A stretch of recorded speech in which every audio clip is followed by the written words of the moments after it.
जय शिवराय मित्रांनो, मी अंकुश पाटील आपल्यासाठी घेऊन आलो आहे एक नवीन व्हिडिओ, ती म्हणजे मुल्हेरगड किल्ला।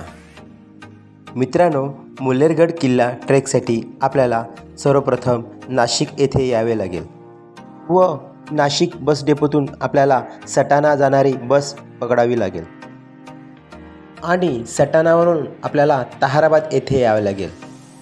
ताहाराबादवरून आपल्याला मुल्हेरवाडी ह्या गावात यावे लागेल। व्हिडिओमध्ये दिसतो तो हरगड हा मुल्हेरगड आणि त्याच्या बाजूला मोरागड। ह्या किल्ल्याच्या पायथ्याशी असलेला गाव म्हणजे मुल्हेरवाडी। हा गावापासून ते किल्ल्याचा पायथा हे अंतर 2 ते 3 किलोमीटर एवढं आहे। मित्रांनो, मी आपणास सांगू इच्छितो की मुल्हेरवाडी ह्या गावातून आपले हे तिन्ही ट्रेक होऊ शकतात। एक म्हणजे हरगड किल्ला, दुसरा म्हणजे मुल्हेरगड किल्ला आणि तिसरा म्हणजे मोरागड किल्ला। मित्रांनो, मुल्हेरगड किल्ला ह्याची उंची 4290 फूट आहे। हा किल्ला गिरिदुर्ग प्रकारातील आहे। सह्याद्री पर्वताच्या उत्तर दक्षिण रांगेची सुरुवात बांगलाण जिल्ह्यातून होते। उत्तरेकडून सुरू होणाऱ्या या सह्याद्रीच्या रांगेला सेलबारी किंवा डोलबारी रांग असे म्हणतात। सेलबारी रांगेवर मांगी तुंगी आणि नावीगड असे किल्ले येतात, तर डोलबारी रांगेवर मुल्हेरगड, मोरागड, सालेरगड, सालोटागड, हरगड हे गड किल्ले येतात। पश्चिमेकडील गुजरातमधील घनदाट जंगल असलेला डांगचा प्रदेश आणि महाराष्ट्रातील बांगलाण विभाग यांच्या सीमेवर हे किल्ले वसलेले आहेत। मित्रांनो, मुल्हेरचा किल्ला हा प्राचीन किल्ला आहे। पूर्वी किल्ल्यातच गाव वसलेलं होतं, मात्र कालांतराने गावही खाली उतरली आणि पायथ्यापासून सुमारे 2 किमी अंतरावर वसली गेली। ही गावं महाभारतकालीन आहेत। मुल्हेरगड किल्ल्याच्या रस्त्यात आपल्याला एका कातलात कोरलेल्या मारुतीरायाचं दर्शन होतं।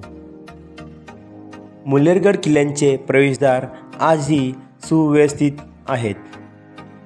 ह्या प्रवेशद्वारातून जेव्हा आपण आत जाल तेव्हा आपणास नजरेस अशा कातलात कोरलेल्या गुफा दिसतील। मित्रांनो, व्हिडिओमध्ये दिसणारी ही गुफा फार प्रचंड मोठी होती। ह्या गुफेत 15-20 माणसं झोपतील एवढी जागा आहे। परंतु मित्रांनो, मी आपणास सांगू इच्छितो की जर आपण ह्या किल्ल्यावर नाईट स्टेसाठी येत असाल तर सोबत पाणी आणावे, कारण ह्या किल्ल्यावर पिण्यायोग्य पाणी नाही आहे। मित्रांनो, मुल्हेरगड किल्ल्यावर जाण्यासाठी 2 वाटा अस्तित्वात आहेत। या दोन्ही वाटा मुल्हेर गावातूनच आहेत। मित्रांनो, मुल्हेरगड किल्ल्याची वाट ही साधी आणि सोपी आहे। जर आपण नवीन ट्रेकर्स असाल तर हा ट्रेक आपण करू शकता। आम्हाला ह्या ट्रेकसाठी 45 मिनिटं एवढा कालावधी लागला।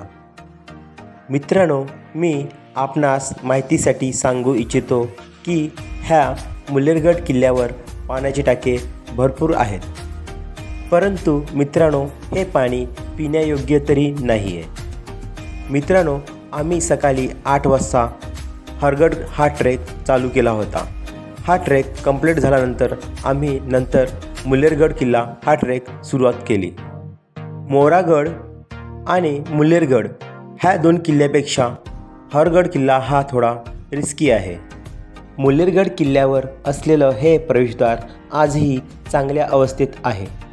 मित्रांनो, आपणास कोणाला जर मुल्हेरगड किल्ला, मोरागड किल्ला आणि हरगड किल्ला हे तिन्ही किल्ले जर ट्रेक करायचे असतील तर आपल्या माहितीसाठी सांगू इच्छितो की पायथ्याशी असलेल्या गावात जेवणाची आणि नाश्त्याची सोय होते।